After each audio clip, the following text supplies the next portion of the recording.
Oi pessoal, bem-vindos a mais um vídeo. E hoje eu trago aqui para vocês uma react de O Mal Que Sempre Existe. Bom, aqui podemos ver na imagem acho que se chama String Trap. E aqui está escrito Maligno. E temos um String Trap aqui no lado direito, porém parece meio... Bom, enferrujado já tá, só que porém meio acinzentado. E um outro homem aqui, qual eu não tenho ideia de quem seja. Bom, vamos começar aqui. Deixa eu desativar as legendas e vamos. Desde que eu era criança, eu sempre gostei dos vilões. Claro, eu também curti os heróis, torcia por eles, queria ver eles vencendo. Mas, no fundo, eu sempre achei os vilões muito mais interessantes. Tinha algo muito mais legal em ver como os planos deles afetavam o herói, como as ações deles moviam a história. E no fim das contas, como muitas vezes a narrativa girava muito mais em torno deles do que do próprio herói. E de longe, o tipo de vilão que eu sempre achei mais fascinante é aquele que é simplesmente mau. Sem justificativa nenhuma, sem trauma, sem história triste pra te fazer sentir pena. É só maldade pura, intrínseca, sem dó, sem desculpas. Só que tem uma coisa que eu sempre percebi, principalmente sendo alguém terminalmente online que consome muita mídia. As pessoas, no geral, parecem ter uma resistência enorme à ideia da maldade pura. Hã? E não é no sentido de, você então torce pro vilão vencer, você é edgy pra caramba e tal. Não, longe disso. Eu adoro uma boa história maniqueísta, do bem contra o mal, onde o bem vence o final e todo mundo sai feliz. O problema é que nos últimos anos parece que virou quase uma regra que tudo que é mal precisa ter um motivo. Sempre tem que ter um backstory triste, um trauma, uma dor que explica por que aquele personagem se tornou aquilo. E sinceramente, isso começou a me incomodar. Um exemplo claro disso é em Demon Slayer. Quem assistiu sabe, todo Oni que aparece tem que ter uma história triste pra te fazer sentir empatia, pra na hora que ele morrer você soltar aquela lagriminha e falar: pô, animaço da porra. E aí vem meu questionamento. Eita. Por que tudo que é mal precisa ter um motivo? Desde quando que um vilão ser simplesmente mal virou sinônimo de narrativa pobre? E é com esse pensamento que eu quero falar sobre ele. Um dos melhores exemplos da maldade pura na cultura pop recente. Sem redenção, sem trauma que justifique, sem salvação. E honestamente, eu adoro isso. Hoje a gente vai falar sobre ele, William Afton, quando o mal simplesmente existe.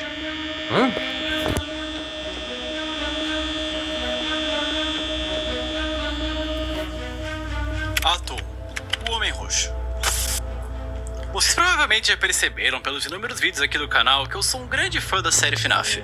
E, mesmo com uma história que às vezes parece mais confusa que qualquer outra coisa, cheia de retcons, mudanças repentinas e informações que parecem ter sido simplesmente tiradas do nada, eu ainda gosto muito desse universo.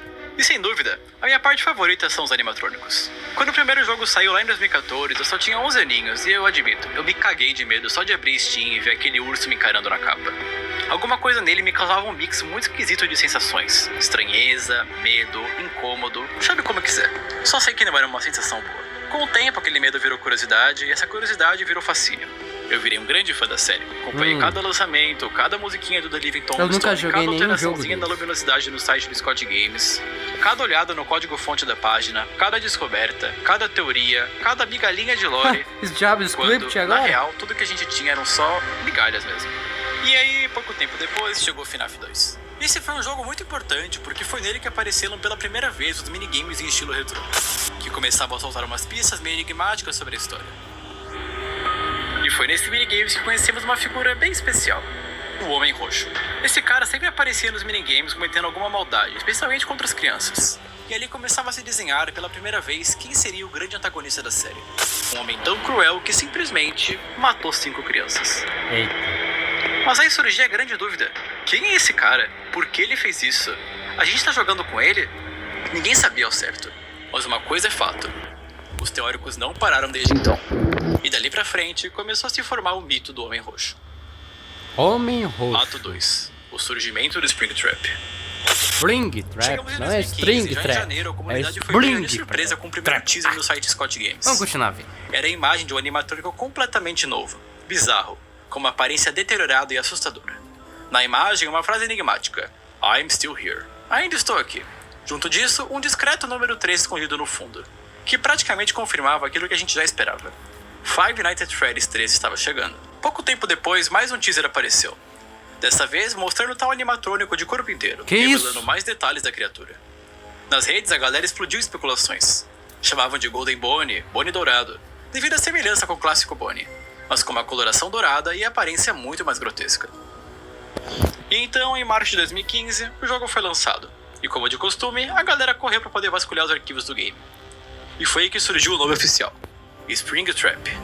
Lembro muito bem que na época o pessoal chamava de armadilha de bola ou armadilha de primavera, já que o nome vem justamente dos trajes de Springlocks, que podia ser usada tanto por pessoas quanto no modo animatrônico. Diferente dos jogos anteriores que tinham vários animatrônicos ativos, em FNAF 3 havia apenas um que podia de fato te matar, Springtrap. Mas sejamos sinceros, era o animatrônico. O design dele é simplesmente insano. Até hoje, pra muita gente, e eu me incluo nisso, é o melhor design que o Scott já criou na franquia. É grotesco, é aterrorizante, é icônico. Um corpo animatrônico caindo aos pedaços, rasgado, com pedaços do esqueleto exposto. E mais bizarro, um cadáver humano claramente visível dentro dele. Praticamente fundido às ferragens. Uma mistura perturbadora de carne e metal.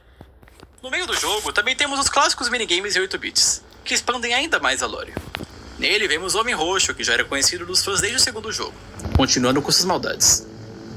Ele aparece destruindo os antigos animatrônicos, desmontando eles como se estivesse apagando pistas. Mas, no último minigame, as coisas mudam. Jogamos como um dos fantasmas das crianças assassinadas, e, junto dos outros espíritos, conseguimos encurralá-lo numa sala. Desesperado, o Homem Roxo tenta se esconder dentro de uma daquelas fantasias com Springlocks. Só que o mecanismo falha. As molas se soltam, os mecanismos metálicos disparam, e ele é esmagado vivo, dentro daquela fantasia. Uma das cenas mais brutais e memoráveis de toda a franquia. Assim nasce Springtrap, uma mistura de carne e máquina, onde o assassino fica preso para sempre. Mas mesmo assim, a dúvida continuava. Quem afinal é o Homem Roxo? Por que ele matou aquelas crianças? E agora, como Springtrap, por que ele quer matar a gente? Embora FNAF 3 tenha dado algumas respostas, também trouxe ainda mais perguntas. Quem jogava sabia, a história estava longe de acabar. No final do jogo, a atração onde você trabalhava como guarda noturno pega fogo. Tudo é destruído, até mesmo o tal do Springtrap. Pegadinha, ele tá vivo. I always come back. I always come back. William Afton. E aí, quando parecia que a história não podia ficar mais confusa, ela ficou. E muito. Em 2015, mais ou menos na mesma época do lançamento de FNAF 3, surgiu um rumor que deixou todo mundo muito curioso. Scott Calton estava escrevendo um livro. E de fato, no final do mesmo ano, e oficialmente lançado em dezembro de 2015, chegou às lojas do livro Five Nights at Freddy's, The Silver Eyes. Ou como é conhecido aqui no Brasil, Olhos Prateados. No livro, a história gira em torno de uma personagem chamada Charlie, filha do engenheiro responsável pelos animatrônicos da Freddy Fazbear, o Henry Emily. Ela e alguns amigos de infância voltam para sua cidade natal anos depois do fechamento do restaurante. E aí, claro, começam a acontecer coisas bizarras envolvendo os antigos animatrônicos. Fomos apresentados então a Dave Miller, o suposto segurança da reaberta Freddy Fazbear. Esse aí me parece aquele cara que estranho, esquisito, que parece saber coisa demais sobre esse restaurante. E claro, tem aquela vibe de que tem alguma coisa muito errada com ele. Conforme a história avança, as máscaras vão caindo, literalmente, e descobrimos que o Dave Miller é só um disfarce.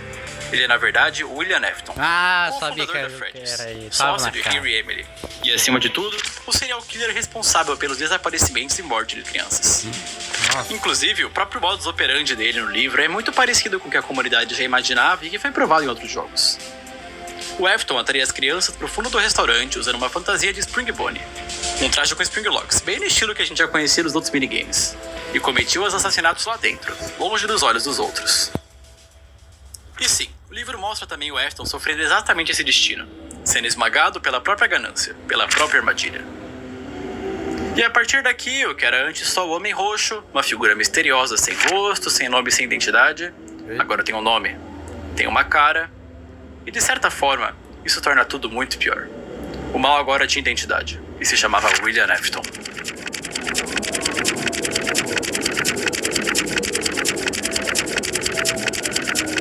Monstro.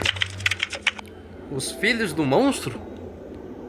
Se até aqui a gente já conhecia William Afton apenas como o Homem Roxo, o assassino cruel por trás dos horrores da Freddy Fazbear, é agora que a coisa fica mais pesada. Porque a partir desse ponto fica claro que o mal desse cara não destruiu só as famílias das vítimas. Ele destruiu também a própria. Tudo começa com uma tragédia que, diferente dos assassinatos premeditados que a gente associa ao Afton, não foi causado diretamente por uma intenção de matar, mas ainda assim é a consequência direta do mundo de horrores que ele mesmo construiu. Somos apresentados em FNAF 4 a uma gameplay totalmente diferente. Já ouvi falar Somos uma disso. criança em um quarto escuro, sendo atacada por manifestações de animatrônicos em forma de pesadelos. Nos minigames, conhecemos um garoto, uma criança que cresceu cercada de medo. Medo dos animatrônicos, medo do restaurante, medo dos barulhos mecânicos, dos olhos brilhando no escuro, medo de tudo. Esse garoto tinha um relacionamento extremamente complicado com seu irmão mais velho. O irmão constantemente fazia questão de assustá-lo, provocar, colocar medo, usar até uma máscara de Foxy para se aproveitar desse pavor que o moleque sentia dos animatrônicos. E aí, no dia do aniversário do garoto, acontece o que é até hoje uma das cenas mais chocantes da franquia. Como uma brincadeira cruel, o irmão mais velho, junto dos amigos, arrasta o garoto até o palco do restaurante. Eles seguram ele à força e colocam sua cabeça na boca do animatrônico Fredbear, um daqueles modelos antigos com mecanismos de spring locks, que permitiam alternar entre o modo animatrônico e o modo fantasia. O problema é que o mecanismo falha. As molas disparam e a boca de Fredbear se fecha com toda a força, esmagando a cabeça da criança na frente de todo mundo. Quem são essas pessoas? Pra que Esse fizeram garoto, isso com tudo um indica, garoto? é o filho mais novo de William Afton. E o irmão mais velho, aquele que causou esse acidente trágico, é Michael Afton. Só que essa tragédia não é a única. William também tinha uma filha, e ela não era como o irmão mais novo. Ela não tinha medo dos animatrônicos. Pelo contrário, ela era obcecada por eles. Especialmente pela Circus Baby, uma das criações mais sofisticadas e mais letais que o pai havia desenvolvido. O problema é que Baby não era uma animatrônica qualquer. Ela tinha uma função específica: capturar crianças. Dentro dela existia um mecanismo escondido, uma espécie de garra projetada para sequestrar e eliminar quem se aproximasse no momento certo. Em um certo dia, essa garotinha desobedece às ordens do pai, ignora os avisos e se aproxima da Baby. Tá de brincadeira. Baby. Que isso? Eu não me assustei com A nada. máquina faz exatamente aquilo que foi programada para fazer. Ela dispara, é puxada para dentro da animatrônica e seu corpo simplesmente desaparece. A partir desse momento, a alma dela fica presa dentro da Circus Baby. Elizabeth Afton, mais uma vítima do próprio pai. E aí tudo volta pro Michael, o garoto que, sem querer, causou a morte do irmão mais novo, que viu seu irmão desaparecer, tragada por uma das criações do próprio pai, e que, crescendo com essa culpa nas costas, entende que, se alguém tem que fazer algo para corrigir isso, é ele. Quando a história chega em Sister Location, o quinto jogo da franquia, Michael já é um homem crescido, e aceita a missão de descer até a instalação subterrânea chamada Circus Baby Entertainment and Rental. Esse lugar não é uma pizzaria, é uma fábrica de horrores, uma instalação clandestina escondida, onde o William guardava os animatrônicos especiais. Máquinas feitas especialmente para sequestrar e matar, como Baby, Ballora, Funtime Fred e Funtime Foxy. Michael vai até lá porque recebeu uma mensagem. Alguém chamou. Ele sabe que a sua irmã está ali, ou pelo menos o que restou dela. Então ele desce os porões dessa instalação. Só que isso não era uma missão de resgate, era uma armadilha.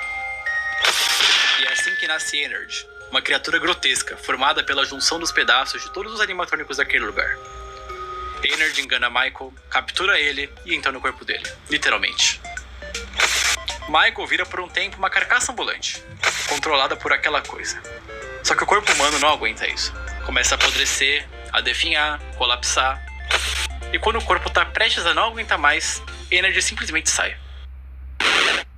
Abandona Michael, como se estivesse jogando fora uma roupa velha. Só que tem um detalhe: Michael não morre. Mesmo com o corpo destruído, apodrecido, a pele roxa, os olhos fundos, ele levanta. E naquele momento ele entende que sua missão nunca foi salvar sua irmã. Sua missão é muito maior. Ele precisa encontrar o seu pai e acabar com ele. Michael agora se torna o verdadeiro protagonista da história.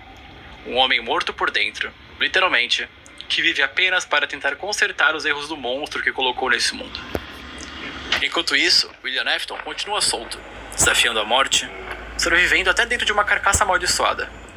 O traje que a gente já conhece muito bem, Springtrap. Então, temos os eventos de FNAF 3, onde temos um pai tentando matar o seu próprio filho. Não deixe... velho. Depois de tudo que aconteceu, depois de uma infância destruída, de tragédias pessoais, mortes, sequestros, experimentos, máquinas feitas para matar e uma vida inteira fugindo das consequências, A história da família Afton e de toda a maldição da Fazbear chega, finalmente, no que parecia ser o fim. Em 2017, o Scott lança FNAF 6, Pizzeria Simulator. E como sempre, ninguém entendeu nada no começo. Quando o trailer apareceu, parecia que era só um joguinho bobinho de montar uma pizzaria, escolher mesas, decoração, balão, luzinha. Parecia algo fofo, quase um spin-off. Só que quem conhece FNAF sabe que nada é o que parece. À medida que você vai jogando, percebe que não é só sobre gerir uma pizzaria. Entre uma noite e outra, aparecem relatórios e interrogatórios. Você está capturando animatrônicos abandonados, que são escondidos, largados por aí, e traz eles para sua pizzaria. Mas não é por acaso. Isso faz parte de um plano. E quem é o protagonista? Michael Afton. Sim, ele. Aquele garoto que cresceu no meio de tragédias, que viu o irmão morrer, a irmã ser engolida viva, que foi usado como hospedeiro por Ennard e que, contra qualquer lógica, ainda tá viva. Ou pelo menos funcional. Michael agora tem uma missão muito clara. Acabar com isso de uma vez por todas. A pizzaria que ele monta é, na verdade, uma armadilha. Uma armadilha projetada para atrair todos os animatrônicos amaldiçoados. Todos aqueles que carregam almas, as consciências, os fantasmas, a agonia, o sofrimento e a morte que esse ciclo maldito produziu ao longo das décadas. E um a um eles aparecem. Molten Fred, Scrap Baby, a sua própria irmã. Left, que foi criada para capturar Puppet, que é a filha de Henry e Emily. E claro, seu pai. Antes, Springtrap. Agora, Scrap Trap. Mais queimado, mais destruído, mais podre, mas ainda assim, vivo. Porque o Afton simplesmente se recusa a morrer. E ele sempre volta. Ele sempre volta? You played right into our hands. Did you really think that this job just fell out of the sky for you? Michael consegue. Ele atrai todos. E na última noite, a armadilha se fecha. Essa é o a irmã local inteiro dele? é trancado, isolado e incendiado. A gente ouve uma gravação, uma voz.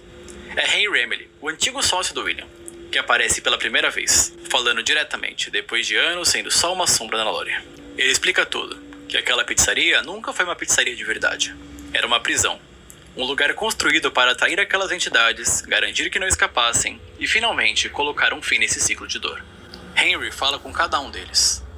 Fala com Elizabeth, com Molten Freddy, para Puppet e, principalmente, para William Afton. Ele deixa claro que não existe mais escapatória. Não existe mais volta. E aí, fogo. Fogo para purificar, para encerrar, para destruir cada pedaço daquele inferno. O buraco mais fundo do inferno se abriu para te engolir por inteiro. Não deixe o diabo esperando, velho amigo.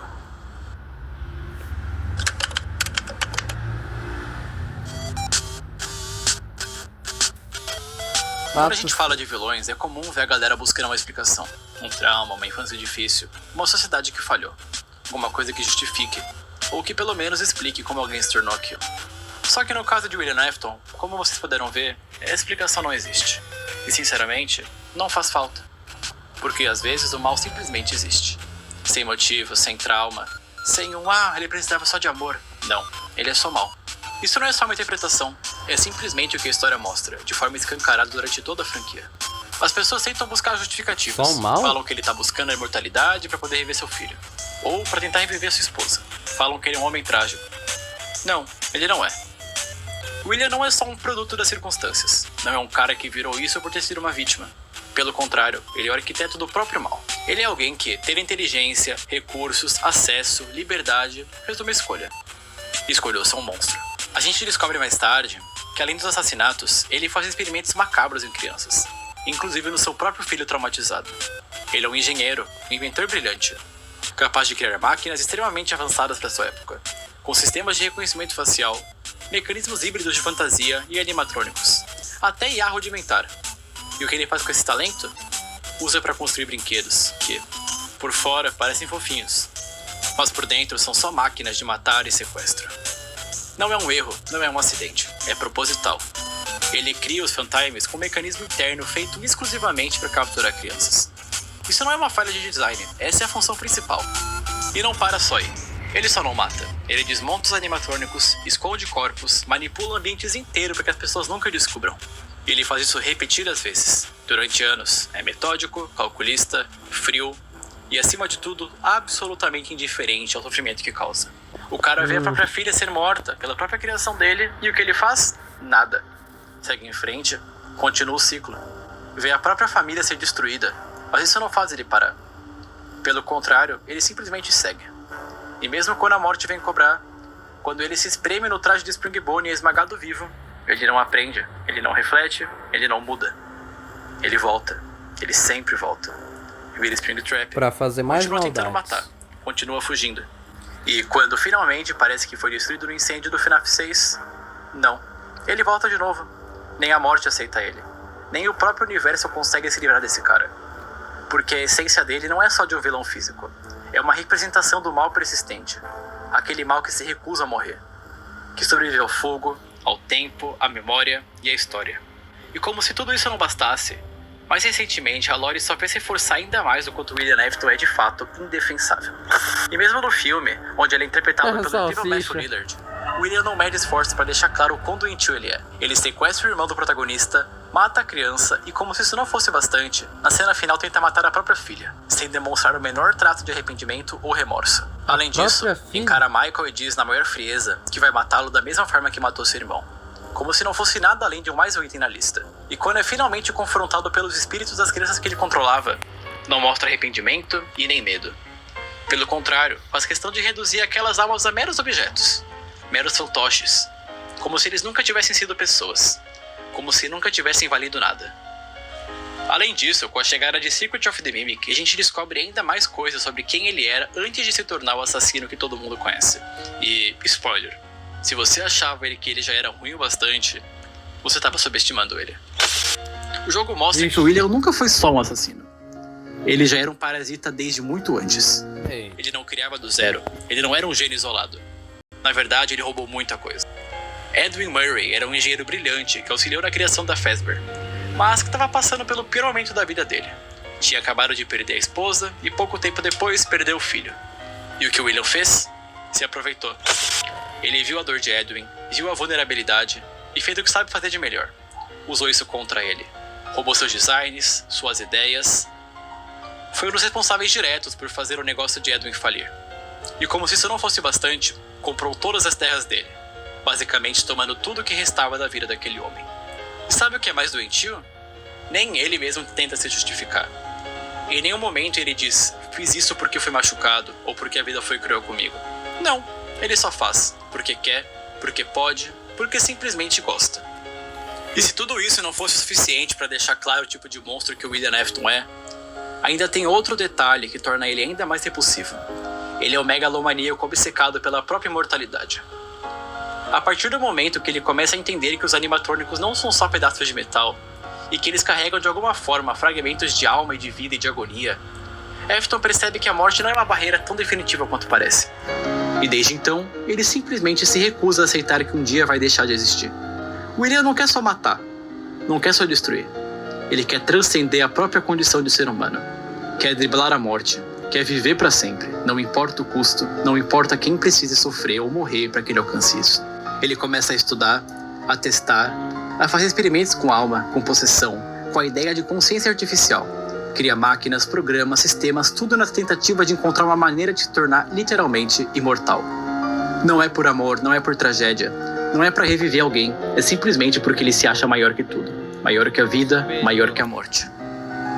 É essa busca doentia que faz ele continuar, mesmo depois de ser esmagado vivo dentro de um traje. O William não aceita o conceito de fim. Ele não aceita a ideia de que a morte é inevitável. Ele acredita que pode ser eterno, que deve ser eterno.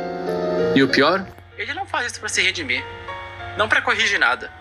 Ele quer viver para sempre, simplesmente para continuar fazendo mal, continuar matando, continuar espalhando destruição. Isso aí vai ter que acabar. Isso é o ápice do narcisismo. É a definição pura de megalomania. William Afton não quer ser Deus. Ele acha que já é. E é exatamente por isso que ele é um dos vilões mais perturbadores que a mídia já criou. Porque no fim, ele não representa só um assassino qualquer.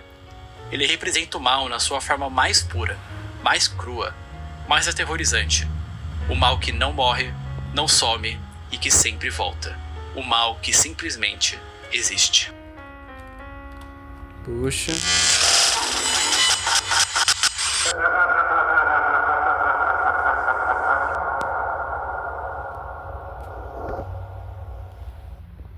Brincar também é uma forma de cuidado. Rapaz, eu sinceramente não esperava uma história assim tão longa. Então ele, no caso, agora eu entendo, agora eu tô começando a entender o porquê também o João Soares me falou que ele era tão mal. Ele não era esse aí que fez o Coelho Amarelo, no caso. Ele não era mal desde que conseguiu o traje. Ele já era mal antes mesmo. Puxa, que história. Suspense. Nem sei bem como é que eu vou colocar o título desse vídeo. Bom, agora eu entendi um pouco da história do Spring Trap. É Spring Trap. Spring Trap.